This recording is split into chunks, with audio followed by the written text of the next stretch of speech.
et assurément par son témoignage, plusieurs d'entre vous seront édifiés et délivrés par la puissance du Saint-Esprit. Sur ce, avant d'ouvrir le bal, nous allons recommander toutes choses entre les mains de celui-là qui a créé les cieux et la terre, dont le nom est Jésus-Christ de Nazareth. Père éternel, Dieu d'Abraham, d'Isaac et d'Israël, Adonai, il est dit en Psaume 3, verset 6, « Je me couche, je m'endors et je me réveille. » Seigneur, nous bénissons ton nom, toi qui as permis que ces trois processus aient lieu dans nos vies. Seigneur, je recommande ce témoignage entre tes mains et je prie, Père, afin que tu sois l'alpha et l'oméga de ce merveilleux moment. Seigneur Jésus-Christ, conduis ta servante, Seigneur, par son témoignage, que plusieurs de tes brebis qui étaient encore en Égypte sortent des prisons de fer et rentrent à Canaan. Je prie qu'en ce temps de la fin, où la trompette est déjà mise à la bouche des anges, Seigneur, par ce témoignage, que ceux-là qui sont tes enfants, qui sont encore dans la religion, qui sont encore dans la mondanité, qui sont, éternel mon Dieu, mon roi, dans l'animisme, Seigneur Jésus, sortent de toutes ces prisons et viennent te servir en esprit, en vérité. Et que tout se fasse pour la seule gloire de ton nom. Au nom de Jésus, j'ai prié. Amen. Ma bien-aimée, shalom à vous. Shalom, shalom. Que le Seigneur vous bénisse. Amen. Vous allez commencer déjà par vous présenter. Amen. Au corps du Christ. Moi, à l'état civil, je m'appelle Ngopuga Honorine Kasseline. Vous venez de quel pays d'origine? Vous venez du Canada. D'origine. Oui, je suis camerounaise. Amen, d'origine. Et vous vivez au Canada. Oui. D'accord. Et vous avez reçu un nom de baptême? Oui, mon nom de baptême, c'est Péniel. Alléluia. Amen. Je vais vous poser cette question. Qu'est-ce qui vous a attiré ici en Côte d'Ivoire? Parce que je sais que le Canada, ce n'est pas la porte d'à côté. Non. Alléluia. C'est le Seigneur même qui m'a amené en Côte d'Ivoire. Alléluia. Parce que je lui ai posé des questions. Amen. Pour la confirmation. Il m'a confirmé 3 fois. Amen. Et puis, comme j'aime obéir à sa parole, alléluia, j'ai pris l'avion. Amen. Je vais vous souhaiter la Aquaba nationale. Shalom, shalom. Amen. À vous. Shalom, shalom. Papa. Et j'espère que vous appréciez votre séjour ici. Vous n'êtes pas trop secoué. Parce qu'on nous a dit que les hommes de Dieu, ils sont un peu militaires. Voilà, ils sont un peu à la dure et tout ça. Non, c'est correct. C'est correct. Amen. J'aimerais bien que vous nous partagiez les débuts de votre témoignage. Vous êtes né dans quel genre de famille? Est-ce que c'était une famille à la base chrétienne? Elle était religieuse? Est-ce qu'elle était animiste?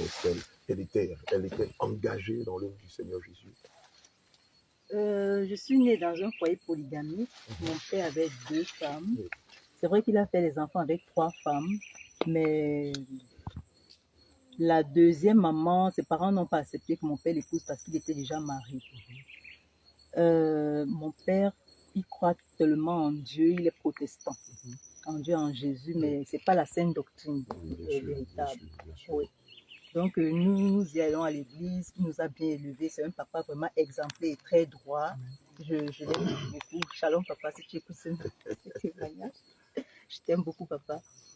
Et puis, ma maman, mais les 2 femmes n'habitaient pas dans la même maison. C'était toujours au Cameroun, dans la ville de Douala. Ma maman habitait dans un autre quartier. Et puis, la première femme habitait dans un autre quartier. C'est vrai qu'il n'y avait pas trop d'entente entre les 2 femmes, mais avec les enfants, nous on était les plus petits, on s'entendait quand même, on s'entend, oui, on s'entend. Jusqu'à présent, il n'y a pas de souci entre nous. On s'appelle quand on peut, on s'entend. Quand il y a les réunions de famille, on est là, même en direct, on est souvent là, ensemble. Ma maman est tombée malade autour des années 98. Moi, je faisais la classe de 6e. Elle est tombée malade. C'était, on disait maladie mystique, moi j'étais petite.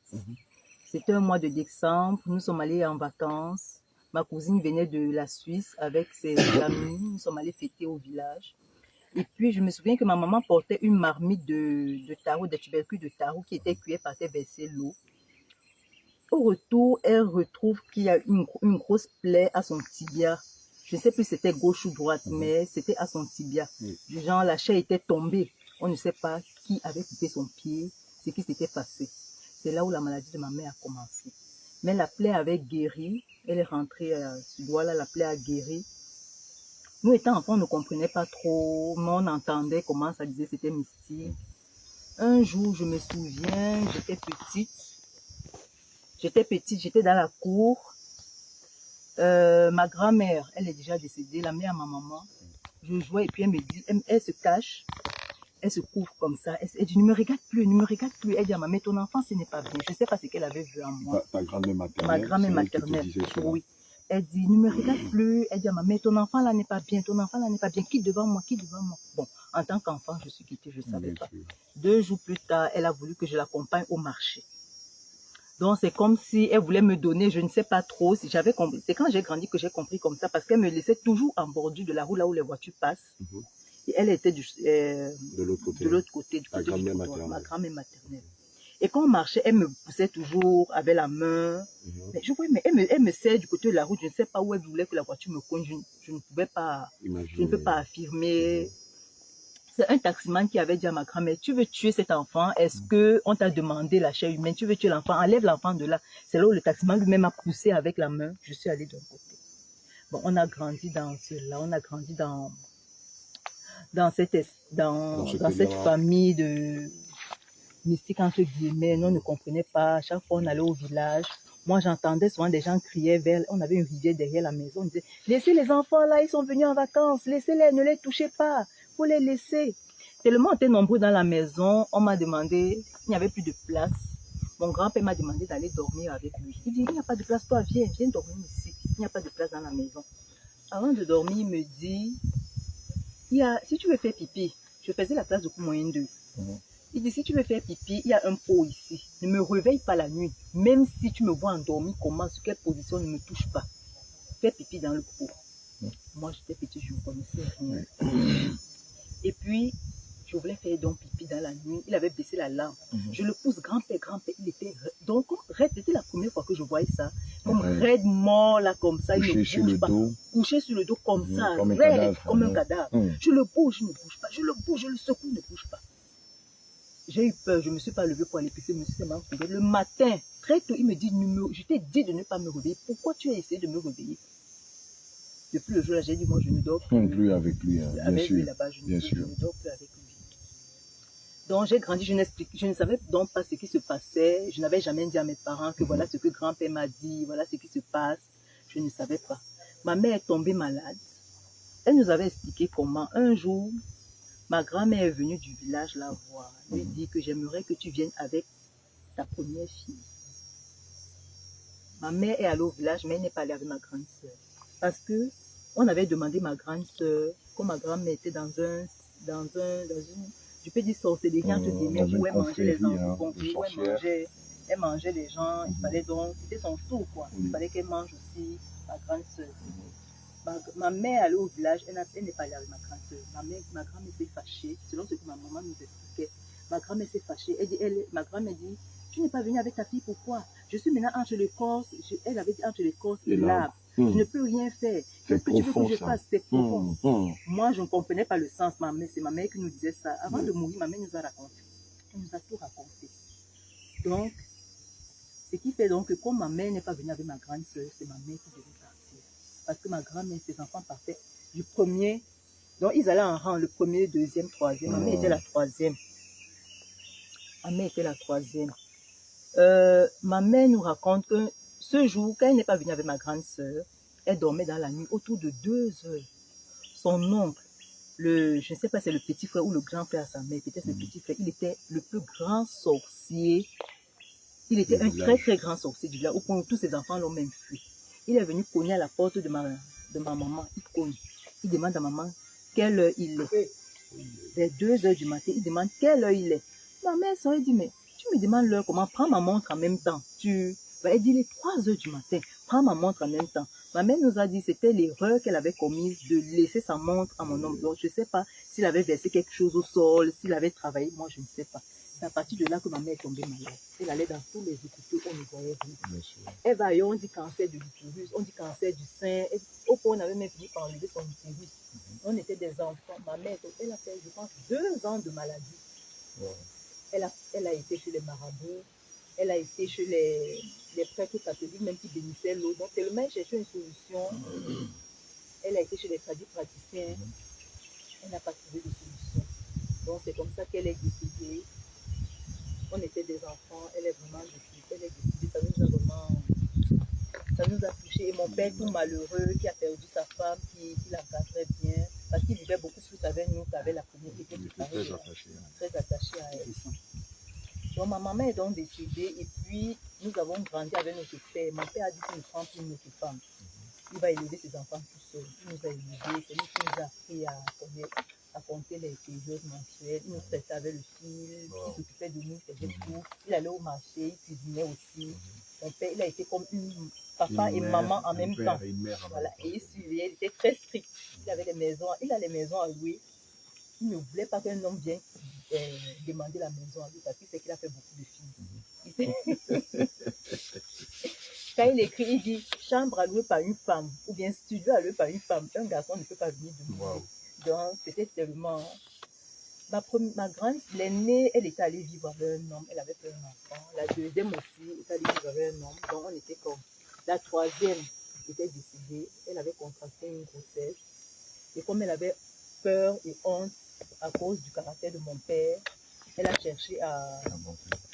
Sinon, elle est décédée. On a mis à l'hôpital, on a fait le curettage, mais qui était déjà posé à l'intérieur. Elle est décédée. Donc, on a grandi dans ce stress. C'était très, très difficile, vraiment difficile. Et il fallait qu'on aille à l'école, on rentre en cuisine, parfois on fait le marché, on rentre, il faut faire la cuisine, il faut étudier. Je préparais le bac. J'avais raté le bac cette année-là, mais l'année qui suivait, j'ai réussi au baccalauréat. Et aussi la vie de débauche a commencé. Quand tu es à l'université, tu essaies d'imiter tes amis font ceci, elles sortent avec les hommes, des mauvaises compagnies. C'est ça, la masturbation, la débauche, la fornication, l'impudicité, toute forme d'impudicité, je l'ai fait à ma propre compte, mais je l'ai fait. Parce qu'il fallait survivre. L'argent que papa donnait, ça ne suffisait pas. Ça ne suffisait pas, il fallait qu'on survive. Donc c'est là où j'ai rencontré le père de mes enfants. Je suis tombée enceinte, j'ai fait un enfant. Je savais que ça n'allait pas, je savais qu'on ne s'entendait pas, mais la honte de recommencer, c'est ça qui m'a fait rester. Cette honte de recommencer, c'est quelque chose que je ne conseille pas à mes soeurs vraiment. Si tu es avec quelqu'un, tu sens que ça ne va pas et tu n'as même pas demandé la volonté du Seigneur avant d'aller, ça c'est une relation impudique. Vraiment, c'est mieux de rentrer en famille, même si tu manges un grain de riz chaque jour. C'est mieux de rentrer en famille que de rester dans une relation toxique. Donc c'est comme ça que j'ai supporté, j'ai fait 3 enfants avec. Alléluia. On va mettre une pause et j'aimerais partager le passage de 1 Corinthiens 15, verset 33 avec le corps du Christ, qui dit ceci: ne vous y trompez pas, les mauvaises compagnies corrompent les bonnes mœurs. Qu'est-ce à dire? Cela veut dire quoi? Cela veut dire que jusqu'à ce qu'elle finisse son parcours secondaire, les choses allaient plus ou moins bien chez elle. Elle avait une vie rangée. Et quand elle a eu le bac et qu'elle s'est retrouvée à l'université, elle s'est retrouvée avec des amis qui ont commencé à l'influencer, voilà, qui ont commencé à l'introduire dans un milieu qui n'était pas le sien. Et donc, pour paraître bien dans la société, elle va commencer à faire comme elle. Et donc, elle va tomber dans le vice, dans l'impudicité, dans la débauche, dans beaucoup de choses. Lorsqu'on lit le livre de 1 Corinthiens 6 au verset 18, la parole de Dieu nous dit ceci: fuyez l'impudicité. Alléluia. Le Seigneur, avec un ton impératif, nous recommande de fuir l'impudicité. Évidemment, c'était nouveau pour elle. Et donc, elle voulait s'affirmer. Et donc, elle suit un groupe de jeunes filles qui vont l'entraîner dans beaucoup de choses. Alléluia. Gloire à Jésus. Et ça ne va pas s'arrêter là. Je le disais hier, un péché attire un autre péché, un démon attire un autre démon. Et c'est comme ça que malheureusement, elle va rencontrer un homme et sa vie va aller de mal en pire. Alléluia. Qu'est-ce qui s'est passé après la rencontre de cet homme? Après la rencontre de cet homme, nous avons fait un enfant. Il préparait son voyage pour aller au Canada. Bon, moi j'étais déjà enceinte, je ne pouvais pas. Il fallait que je le présente à mon papa. Parce que mon papa allait dire: tu as fait l'enfant avec lui, il faut quand même que je sache. Donc je suis allée, je l'ai présenté à mon père, que papa, voilà l'homme qui m'a enceinte. Tout mon père, c'est vrai qu'il était fâché et il avait pleinement raison parce qu'il m'a envoyé à l'école pour fréquenter, non pour faire la vie de débauche. Il était vraiment déçu. Mais il m'a dit: qu'est-ce que tu veux faire? Je dis: non, papa. Avec ce que ma soeur a eu là, elle a avorté là, moi je ne veux, je vais garder, même si c'est difficile, je vais garder cet enfant. Donc c'est comme ça que j'ai fait cet enfant. Et puis on a fait un deuxième. c'était le début de la chair. On a fait un deuxième enfant. Il a eu son visa pour aller au Canada. Avant d'y aller, mais moi, je lui ai dit, c'est quoi que tu n'as pas fait. L'âge de mariage, tu n'as pas fait. La dot, tu n'as pas payé. Alléluia. Je veux que tu me confirmes où est-ce qu'on en est. Est-ce que tu veux... Rapidement, je tiens à signifier que le coco, c'est les fiançailles. Alléluia. C'est les préliminaires. C'est la première approche de l'homme vis-à-vis des parents de la jeune fille qu'il aime. Amen. Il va aller les voir et on pourra lui demander soit un montant symbolique ou on va dire quelques produits. Ça peut être des sucreries, ça peut être de l'alcool, ça peut être des produits vivriers. Mais tout est-il que pour nous qui sommes chrétiens, que ce soit les fiançailles qu'on appelle les cocos, ou que ce soit la dot, aucunement nous ne devons donner de l'alcool pendant ces cérémonies traditionnelles-là, qui sont aussi une cérémonie liée à la parole de Dieu. Alléluia. Amen. Et donc, il tente le visa pour immigrer au Canada. Il avait même déjà eu le visa. Il avait déjà eu le visa. Il voulait déjà voyager. C'est là où on lui a donné 6 mois. 6 mois pour pouvoir voyager. Parce que pour entrer au Canada, il faut quand même une certaine somme d'argent pour pouvoir suivre les 3 premiers mois. Donc, je lui ai dit, il m'a dit non, lui n'est pas prêt pour le mariage. J'ai dit, ok, donc ça veut dire que tu vas partir. Moi, je ne vais pas compter sur toi, je peux rester faire ma vie. C'est là où, je ne sais pas, il était allé voir sa famille. Quand il est revenu, il m'a juste dit, ok, je vais donc aller voir tes parents. Mais je savais que ça ne venait pas du fond du cœur et tout. Et puis, le Canada avait dit, si tu as des enfants avec une femme, c'est mieux de signer l'acte, parce qu'eux ne connaissent pas la dot. C'est mieux de signer l'acte de mariage pour faciliter, parce qu'on facilite les familles beaucoup plus. Les familles, il y a l'avantage, il y a l'argent qu'on donne pour les enfants et tout. C'est là où il allait voir mon père. Il a dit qu'il veut qu'on signe l'acte de mariage, ça va faciliter le voyage. Et puis mon père lui a dit, mais il faut que tu dotes ma fille. Il dit, il va le faire après. Parce qu'il faut qu'on aille là-bas avec un certain montant, le montant que le Canada nous demande. Mon père a accepté. Mon père a dit, il n'y a pas de souci. Nous avons fait les fiançailles, nous avons fait le mariage à la mairie. Maintenant, nous sommes arrivés au Canada, c'était juste problème sur problème. Bon, en tout cas, ce n'était pas la vie rose avec les nouvelles réalités du Canada. Mais qui sont bien opposées à celles du Cameroun, on va dire. Très, très. Il n'a pas trouvé Il était cadre au Cameroun, mais il pensait qu'il allait trouver le même boulot au Canada. Donc, du coup, c'est pas ça. Mais je lui ai dit, c'est un nouveau pays, il faut commencer dessus. Évidemment, il fallait recommencer tout à zéro. Même pas tout à zéro. C'est juste qu'on peut si tu as peut-être le bac, on peut te donner comme 1 an de formation pour pouvoir être sûr que tu as mérité ton bac. C'est ça. Mais comme moi, j'aimais les soins infirmiers parce que j'ai un BTS en commerce international au Cameroun. J'aime beaucoup les soins dès la base. Donc, j'ai dit, ok, moi, je peux faire entrer dans la santé, être infirmière et continuer mes études universitaires. C'est là où j'ai fini les études, j'ai eu mon diplôme. Je travaille maintenant comme infirmière à l'hôpital du CHU du Canada. Et lui, il a baissé les bras, il a dit qu'il ne veut rien faire, il ne veut pas travailler, il se contente des petites traductions. Et c'est avec l'argent qu'il reçoit qu'il a décidé de construire la maison, sans me dire, avec sa famille. Mais ce qui m'a déplu, ce qui m'a vraiment déplu. Qu'est-ce que je vais dire? Comment j'ai rencontré maintenant la Sainte Doctrine? Ça a commencé en décembre 2019. Avant, j'aimerais qu'on revienne un peu sur les réalités du Canada. Parce qu'on sait qu'aujourd'hui, beaucoup de jeunes Africains misent sur le Canada dans l'espoir d'avoir une meilleure vie. Est-ce que quand on arrive tout de go, c'est comme ce qu'on nous fait croire, on arrive, on est pris en charge, on a un emploi, on a une maison, tout est OK, et tout ça, tout est parfait. Quand on arrive, on est pris en charge. Oui, le gouvernement... En tout cas, le Canada, c'est un bon pays accueillant. Si c'est plus ça, à 100% oui. On est pris en charge. Si, par exemple, comme nous, quand nous sommes arrivés, nous sommes entrés avec l'argent que le Canada demandait. Et c'est cet argent qui va nous permettre de subir pendant 3 mois. Après les 3 mois, le gouvernement commence à donner l'argent des enfants. Les enfants ont leur argent. C'est ça, une forme d'allocation familiale. Allocation familiale, le gouvernement fédéral donne, le gouvernement provincial donne. Donc, c'est deux. Le gouvernement provincial donne pour 3 mois. À chaque 3 mois, le gouvernement fédéral donne chaque mois. Donc, à chaque mois, tu ne peux pas manquer à manger, tu ne peux pas manquer de payer ton loyer quand même. C'est ça. Donc, en attendant que tu trouves quelque chose à faire, il y a des des cours à faire, des cours comme lancement d'entreprise, que les nouveaux arrivants font. On te donne la bourse gratuitement, le frais, tu peux le garder après. Donc voilà, le Canada, franchement, c'est un pays à recommander. Oui, c'est un pays vraiment facile à vivre. Il y a tout genre de boulot. Tu peux faire une formation, même de sécurité, 2 mois. Tu as un bon salaire. 2 mois, il suffit d'avoir, même si c'est un tout petit diplôme, tu as le travail. C'est ça, le Canada n'est pas un pays difficile. Il suffit juste de travailler, montrer que tu as envie de travailler et tu sais faire ce qu'on te demande de faire. Si tu ne sais pas, tu dis non, ici je ne connais pas. Il faut être ouvert à tout. Oui, ne pas être égoïste, fermé. C'est vrai qu'il y a le racisme.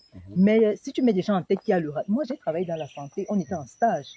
Les réalités du stage entre nous et les Québécois, si ce n'est pas la grâce de Dieu, je déclarais, je disais, le professeur, là, j'aurais la première note au nom de Jésus. Et c'est ce qui m'arrivait. Elle me regardait, elle dit, non, toi là, tu es doué pour enseigner. Et elle me donnait la première note, j'avais des 98% en stage. Oui. Comme ça, parce qu'à l'écrit, si tu as 60%, la note de passage, c'est 60. Et nous, en tant qu'immigrants, on nous faisait souvent échouer avec 59. Wow. Oui, en stage. En théorie, tu es fort. Tu as même peut-être 100% en théorie, 98. On t'attend en stage. On commence parce que les professeurs, ils se parlent. C'est ça. Donc, il faut vraiment prier.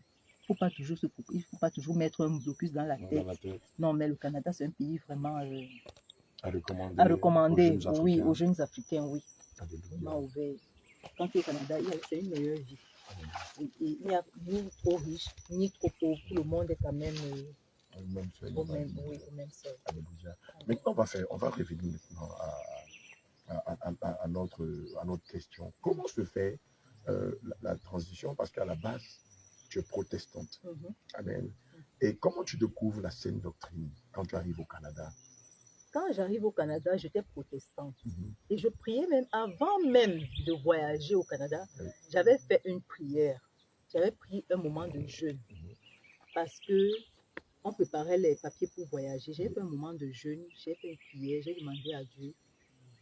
J'aimerais qu'il fortifie ma foi. J'aimerais qu'il nous ouvre les portes du voyage.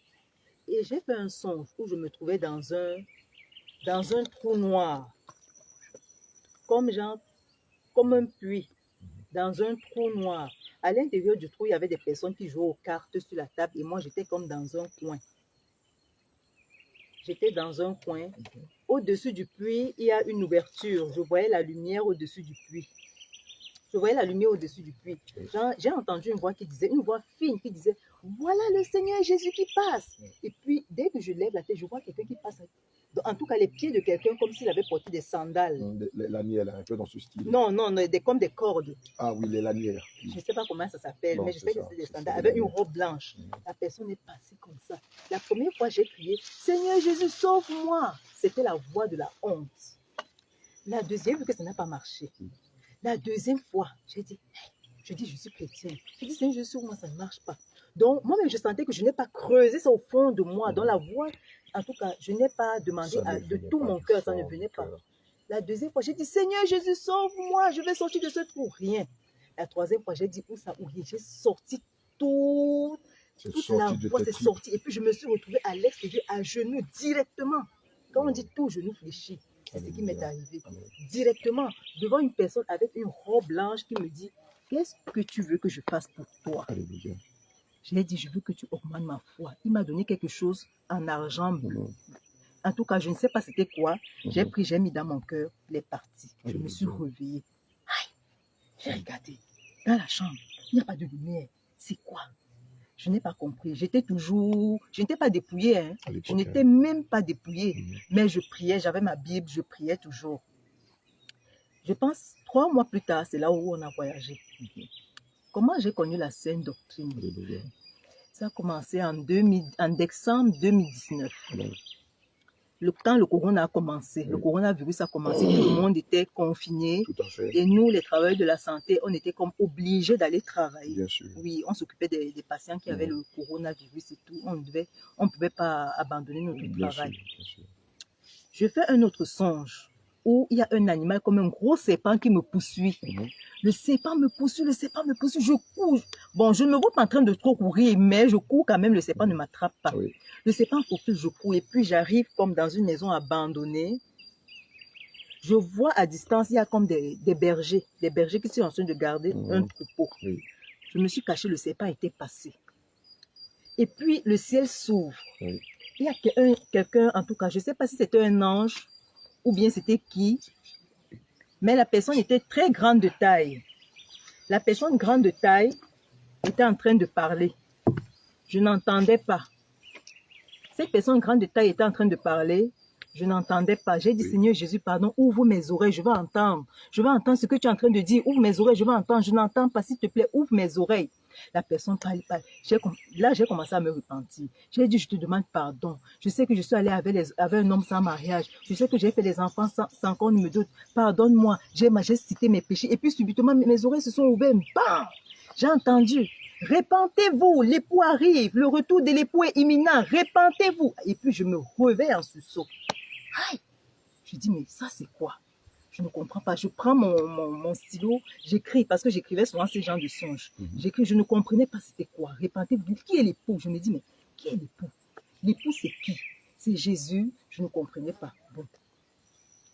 C'est là où maintenant on ne pouvait plus aller à l'église, parce qu'au Canada, j'allais souvent à l'église évangélique.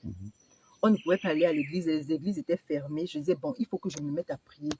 Des fois, je dormais, je me retrouvais en train de parler en langue, seule sur le lit. Seul, il y a un ange qui disait, en tout cas, j'entendais les gens chanter avec des voix fines. Et puis, je me mets à parler en langue, ma main tremble, ma main tremble. Et puis, je me réveille.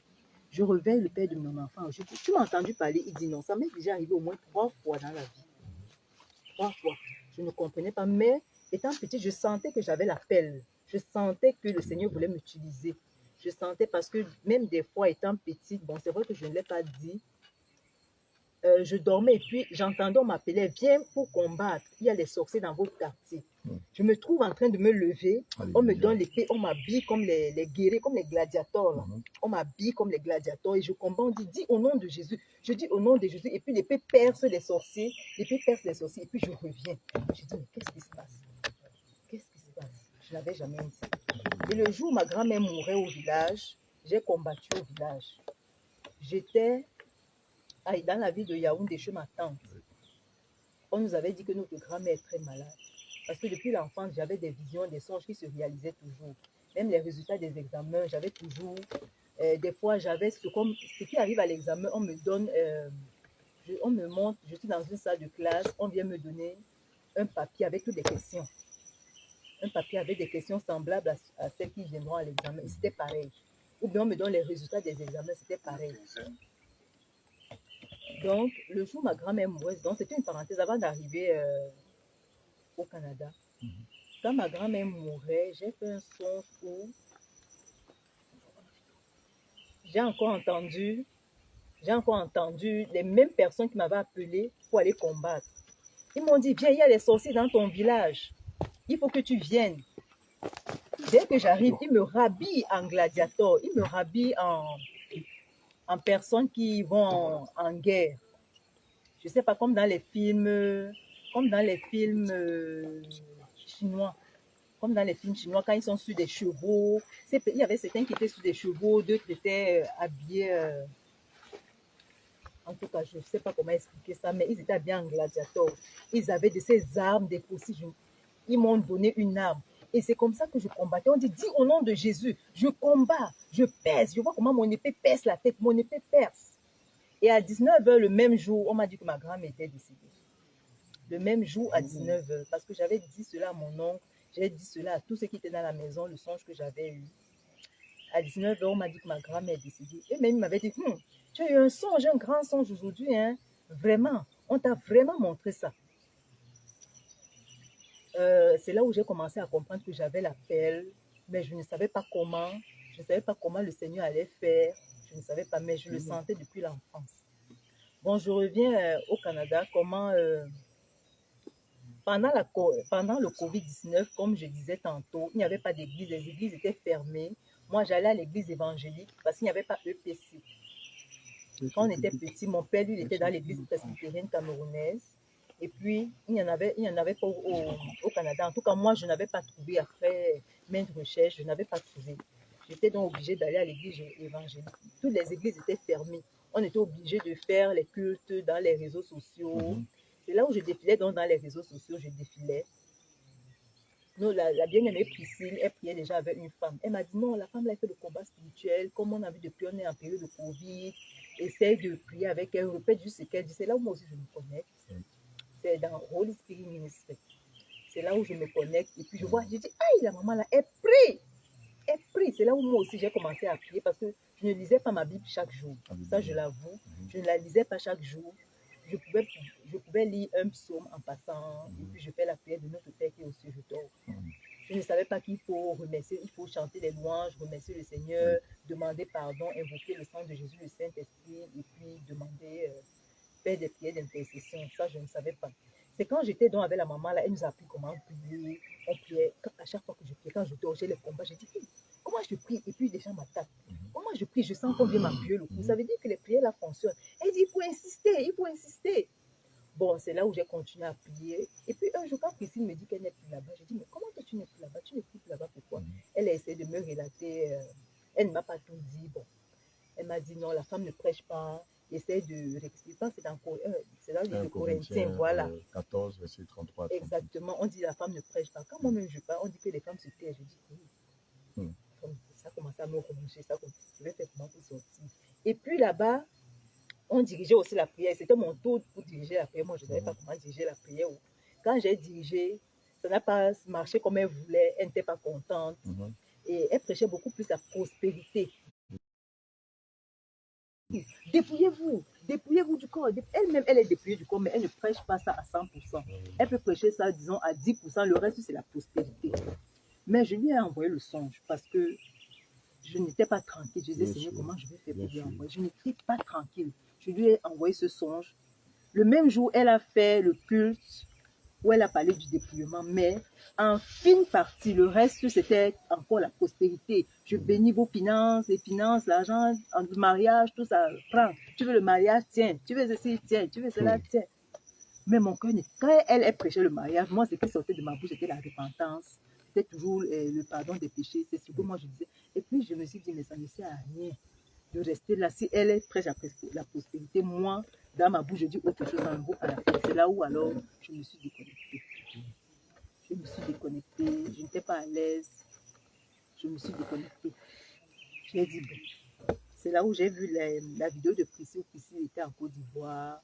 Elle me dit, non, va aussi, va te faire. Je dis, non, moi, je ne fonctionne pas comme ça. Moi, je demande. Laisse-moi prendre un jour de jeûne, laisse-moi demander. Je suis restée, la période là, je pense 2 mois plus tard, je n'ai même pas demandé à Dieu si Jésus revient, je n'avais pas la tête à ça parce que je venais de quitter l'autre femme là-bas. Mais je suivais quand même les cultes de Jésus revient. Je suivais en passant, après je passe. Je fouille encore dans les réseaux sociaux. Mais mon cœur venait toujours dans Jésus revient. Je viens, j'écoute. Après je dis, l'affaire c'est, il faut que j'essaie de demander. Je prends un jeûne, je pense 3 jours. Oui. Je demande à Dieu, Seigneur, si tu utilises vraiment l'apôtre Abraham, confirme-moi. Oui. Si c'est vraiment ton fils, si tu l'utilises, confirme-moi. Moi, je veux la réponse. Je pense 2 jours plus tard, c'était mon 2e jour de jeûne. C'était mon sujet de jeûne. Je fais un songe où j'ai ma Bible en main. Ma Bible qui est dans mon sac, je l'ai en main. Il y a une salle. Il y a une salle et une porte. Je vais entrer dans la salle. Comme une salle de réunion. Comme une salle de réunion, voilà. Je vois l'apôtre Abraham, je vous vois au coin assis tranquille avec votre Bible en main. Et devant moi, il y a une table, il y a les serviteurs, d'autres serviteurs en train de parler de la parole de Dieu, ils sont en train d'expliquer un verset. Et puis vous me dites, ma fille, le livre que tu tiens, c'est la porte qui va t'envoyer au ciel. Je me relevais directement, je dis, aïe. Je dis, est-ce que c'est ma pensée? Est-ce que c'est parce que je voulais vraiment que ce soit ça? Ou bien je dis, non Seigneur, attends. Il faut que tu me confirmes encore une 2e fois. Si c'est ton serviteur, montre-moi que je suis en train d'aller là-bas en Côte d'Ivoire où je vais faire mon baptême. Aïe, j'ai compris que mon papa aime qu'on pose des questions comme ça. J'ai compris qu'il aime qu'on pose ce genre de questions. Amen. Je dis la même nuit, ça n'a même pas été la même nuit. Il m'a montré que je suis dans une voiture de l'apôtre Abraham. Je suis à l'arrière.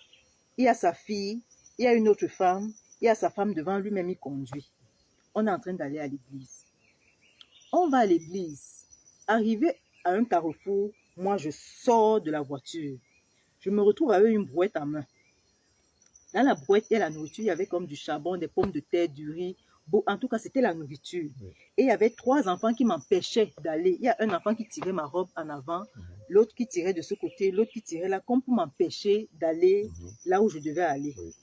J'ai ma brouette. J'arrive au carrefour. Ma brouette, sans que je ne la dirige, instantanément, elle s'en va dans le carrefour. Dans ce carrefour, il y avait comme un peuple qui travaillait. Un peuple qui était en train de travailler. Ils étaient, en tout cas, ils travaillaient. Ma brouette a versé un peu de nourriture. Et puis, directement, je me suis dit en cœur, si ce peuple a un peu de nourriture, ça va faire du bien. Parce que moi, j'avais dit au Seigneur, le travail que tu m'as donné, c'est toi. L'argent que j'ai, c'est pour toi. Fais comme tu veux. Je suis seulement ta secrétaire. Donc, des fois, il me montre dans les songes, telle personne souffre.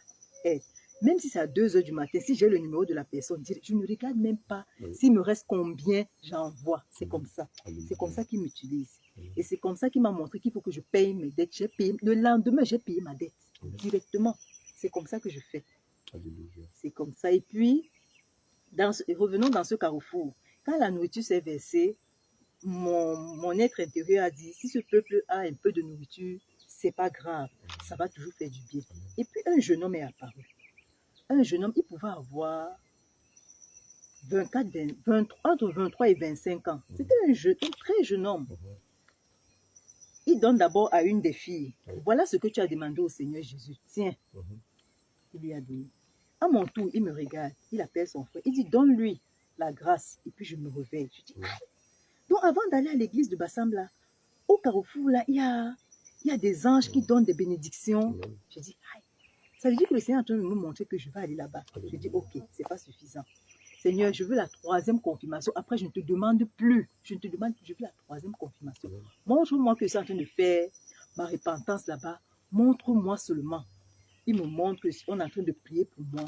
On est en train de prier pour moi pour la délivrance. C'est comme ça qu'il me montre. Et puis, dans le songe, on me montre que c'est un homme qui est en train de contrôler ma vie. Dans le même songe. C'est là où je dis, aïe, papa m'a déjà montré, je ne perds plus de temps. J'ai acheté le billet d'avion. Donc, moi, l'obéissance, là, moi, je le tout de suite, là. J'ai dit, même si l'argent finit, pourvu que j'aille me faire baptiser. C'est comme ça que je suis arrivée en Côte d'Ivoire. Donc, c'est parce qu'il m'a confirmé que l'apôtre Abraham est vraiment son serviteur, qu'il est vraiment dans la sainte doctrine. C'est là où je suis venue, en Côte d'Ivoire. Bien aimé, il est dit dans le livre de Matthieu 24, au verset 28, dans quelques lieux où se trouve le cadavre à caméra, là se trouvent les aigles. Ce qui sous-entend que dans quelques lieux où se trouve la saine doctrine, la vérité du Seigneur Jésus-Christ, se trouvent ses fils et ses filles. C'est évidemment sous l'ordre de Matthieu 24, verset 28, que la servante de Dieu Péniel de Montréal a pris son billet d'avion et elle a traversé le Canada, l'Europe et elle est ici en Afrique de l'Ouest, c'est-à-dire en Côte d'Ivoire. Amen. Et vous arrivez en Côte d'Ivoire, comment les choses se passent? J'arrive en Côte d'Ivoire. D'abord, avant d'arriver, on me dit, tu vas manger garba, tu vas manger attiéké. J'ai dit, ok, je vais découvrir, j'entends toujours parler, je vais découvrir. D'accord. Je vais découvrir c'est quoi. J'arrive à l'aéroport, je me rends compte que quand papa Apôtre Abraham est venu nous chercher, dans la voiture, c'était la même disposition que celle que j'ai eue dans le songe. Jésus. La même disposition. Alléluia. Là où j'étais assise, effectivement, et sa fille était là, il y avait une autre dame, et puis sa femme était en avant. Je dis, mais c'est pas ce que j'ai eu dans le songe. C'était la même chose. Amen. La même chose. J'ai dit, le Seigneur est merveilleux. Amen. Il ne ment pas. Le Seigneur, c'est un Dieu de Dieu vérité. de la confirmation. Et amen, amen, amen. Amen. Alléluia. Amen. Et puis, l'apôtre m'a dit qu'ils allaient à Touba. J'ai dit, moi, je vais seulement aller dans votre sac. Même si ça a la malle arrière, je vais seulement arriver.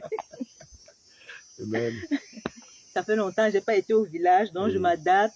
C'est ça. Je m'adapte, c'est une nouvelle famille. Tout à fait. Une nouvelle famille très accueillante. Tout à fait. Et on mange beaucoup en Côte d'Ivoire. Les Ivoiriens mangent beaucoup. Beaucoup.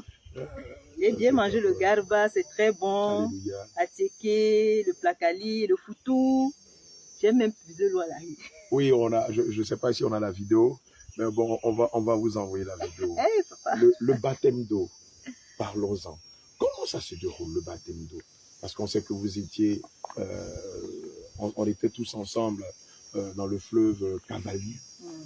Comment le baptême d'eau s'est passé? Le baptême d'eau s'est très bien passé. Alléluia. Bon, quand je suis entrée dans les eaux, gloire à Jésus, c'est vrai que l'eau me stressait parce que c'était vraiment abondant. C'est ça. Oui. C'est ça. Il y avait des rochers. Donc il y avait des rochers partout. L'eau était assez rapide et tout ça. Ça faisait un peu peur. Mais tout s'est bien passé. Alléluia. Le baptême s'est très bien passé. Je me suis sentie après le baptême apaisée. Amen. Il y avait la joie. Je sentais l'amour de Jésus. Parce que l'amour maternel me manque. Ça m'a trop manqué comme je n'ai pas connu ma mère. Oui, j'ai senti l'amour, j'ai senti la paix, la joie. Je me suis sentie planer. Alléluia. En extase, on va dire. Hein. Oui, planer, vraiment planer. Oui. Mais j'ai dit au Seigneur, ce qui m'a monté dans les songes là, et ce qu'il m'a dit dans les songes, je veux qu'il me dise ça. Alléluia. Je veux qu'il me dise ça. Alléluia. Nous savons selon Daniel 2, verset 21, que Dieu est le maître des temps et des circonstances. Amen. Et je sais qu'avant que tu ne sortes d'ici, le Seigneur va te dire ce qu'il t'avait dit en songe. Amen. Amen. Puisque nous savons que Dieu sonde les cœurs et les reins et que rien n'est caché à ses yeux. Alléluia. Le mot de la fin. Le mot de la fin, c'est pour dire, j'invite à tous les bien-aimés vraiment, pour vous dire que la Sainte Doctrine, c'est la vraie parole de Jésus-Christ de Nazareth. C'est la vraie parole de Jésus-Christ de Nazareth. Jésus-Christ, il est le chemin, la vérité et la vie. Nul ne peut aller au Père sans passer par lui. La prospérité ne paye pas. La prospérité ne paye pas. Chacun doit chercher à sauver son âme. Il faut toujours se poser la question, si je meurs aujourd'hui, où ira mon âme? Où ira les biens de la terre? On ne fait rien avec. Moi, ce que le Seigneur m'a donné, ça lui appartient. Ça lui appartient. Parce que si le Seigneur me donne un songe d'aider quelqu'un et je le fais de façon automatique, avec joie, c'est vraiment difficile de voir quelqu'un le faire. Vraiment très difficile. De voir que tu as une dette peut-être de 10 000 $ et il te donne un songe, ma soeur, rembourse, il dit ma fille, rembourse ta dette. Et je rembourse la dette le lendemain. Parce que j'avais gardé l'argent du gouvernement, je me disais que non, je voulais m'acheter une grosse voiture, pour ça. Non, il a dit non, il faut que tu rembourses cet argent. Et je l'ai fait. Parce que toi aussi, tu peux le faire. Tu peux mettre tes biens au service de l'Éternel. Au service de l'Éternel. Et marcher selon la Sainte Doctrine. Alléluia. Pour sauver ton âme. Amen. Amen. Bien aimé, le passage de Marc 8, versets 36 à 37 nous enseigne ceci. À quoi sert-il un homme de gagner le monde et de perdre son âme? Ou que pourrait donner un homme en naissant de son âme? Alléluia. La bien-aimée Péniel de Montréal l'a très bien compris. Et c'est pourquoi elle a laissé époux, enfants, travail. Et elle a répondu à cet ordre du Seigneur Jésus-Christ qui dit « Allez dans toutes les nations et faites des disciples ». Elle est venue afin qu'elle soit elle-même disciple de Jésus et que par elle, qu'il y ait d'autres disciples de Jésus. C'est l'occasion pour nous d'inviter tous ceux-là qui sont encore sceptiques, qui sont encore dubitatifs. C'est l'occasion pour nous d'inviter tous ceux-là qui pensent qu'on pratique ici du satanisme, que rien de ce qu'on fait n'est de Dieu, de prendre sur eux, comme elle a fait, de prendre sur eux un moment de jeûne de 3 jours et de demander au Saint-Esprit de vous orienter, oui, de vous orienter sur l'identité des hommes de Dieu que nous sommes, de vous orienter sur les actions que nous posons ici au nom du Seigneur Jésus. Et le Seigneur Jésus-Christ qui lit les cœurs vous dira si ce que nous faisons ici est de Dieu ou pas. Pour elle, le Seigneur l'a déjà convaincu. Elle attend qu'un dernier signe avant de nous dire au revoir. Sur ce, j'aimerais inviter ceux-là qui ne sont pas encore passés par les eaux du baptême à venir aux eaux du baptême, à prendre les eaux du baptême, à recevoir le pardon de leurs péchés et aussi la dispensation du Saint-Esprit. J'inviterai aussi tous ceux-là qui intercèdent pour nous de continuer à prier pour nous. Pourquoi? Parce que l'ennemi est déchaîné. Ici encore, on a été convoqué par les anciens du village de Touba sur les fondements de la Sainte Doctrine. Et évidemment, le Seigneur Jésus-Christ nous a permis de défendre sa cause d'hier. Aujourd'hui encore, nous sommes convoqués devant les responsables de l'église SEMA, l'église des Baoulés, sur toujours les fondements de la Sainte Doctrine. Et je voudrais que vous priez pour nous, que vous priez pour le pasteur Jacques en France, que vous priez pour les hommes de Dieu qui ont abandonné femmes et enfants, qui ont abandonné toutes leurs activités et qui mouillent le maillot pour le Seigneur Jésus, qui sont dans les villages, qui sont dans les campements, qui prennent des risques, qui sont dans des endroits rupestres, difficiles. Alléluia. Amen. Je demanderai aussi au corps du Christ, aux intercesseurs, de prier pour l'église de Boaké. Alléluia. Afin que le Seigneur Jésus-Christ apporte sa paix en ce lieu, apporte son amour et permette que toutes ces âmes qui sont dispersées dans les quatre coins du monde viennent et rentrent dans la dernière Pâque. Alléluia. Je veux rappeler aussi au corps du Christ que les temps sont finis. C'est le dernier réveil, quoi qu'on dise, c'est le dernier réveil. Et il serait dommage que vous soyez en marge de ce réveil. C'est pourquoi je t'invite à être partie prenante de ce réveil, à t'engager corps, âme et esprit dans ce réveil, afin que lorsque la trompette sonnera, que toi et ta famille vous soyez enlevés. Alléluia. C'est le lieu aussi d'amener plusieurs membres du corps du Christ à être dévoués de cœur. Alléluia. Une chose est d'être dépouillé de corps, mais une autre chose est d'être dévoué de cœur. Et là où l'Esprit de Dieu nous attend, c'est le dévouement du cœur, c'est la sanctification du cœur, c'est la sanctification de l'esprit. Pour rappel, Hébreux 12, verset 14 dit, « Recherchez la paix avec tous et la sanctification sans laquelle nul ne verra le Seigneur. » Bien-aimés, sans la sanctification, vous ne pouvez pas plaire au Seigneur Jésus. Donc j'aimerais aussi rappeler que la sainte doctrine est le fondement, est la clé qui vous donne la vie, accès à la vie éternelle. Donc saisissez la clé de la sainte doctrine, ouvrez-la et persévérez dans la foi. Ne faites pas comme la femme de l'autre, ne vous retournez plus en arrière, car il est encore dit dans la parole de Dieu que l'homme ne peut mettre la charrue au bœuf et regarder en arrière. Bien-aimé, je te prie de ne pas regarder en arrière. Toi qui es dans la sainte doctrine, maintenant fixe ton regard sur la promesse de la vie éternelle, et assurément si tu es persévérant, ton nom sera écrit à jamais dans le livre de la vie éternelle, et tu pourras t'asseoir à la table des noces avec le Seigneur Jésus, et tu pourras le célébrer. Sur ce, shalom, shalom, shalom. Demain matin, nous sommes à Fala, sur le mont, sur l'une des plus grandes montagnes du village de Fala, où assurément nous allons prendre le témoignage du pasteur Élie et sûrement du bien-aimé Paul. Aussi, ce soir même, nous avons la veillée, nous avons une grande veillée à partir de 21 h au quartier Moré du village de Fala. Et donc, je t'invite, toi qui ne peux pas être sur place, à assister à cette grande veillée depuis notre page Facebook Apôtre Abraham Jésus revient, notre page Facebook Apôtre Jacques Michel Abraham, notre page Facebook Évangéliste Élie, et aussi sur nos différentes interfaces YouTube qui sont Guizes Comsoum TV et Réveil International Jésus revient. Je t'invite à t'asseoir et être scotché, parce qu'assurément, soit l'enseignement va te toucher, soit les prières de combat, de proclamation, les prières de bénédiction pourront, ma foi, te toucher et te ramener à renouer avec le Seigneur Jésus. Sur ce, shalom, shalom, shalom, et que le Seigneur nous garde. Allez, attachez-vous au Seigneur Jésus, car les temps sont finis.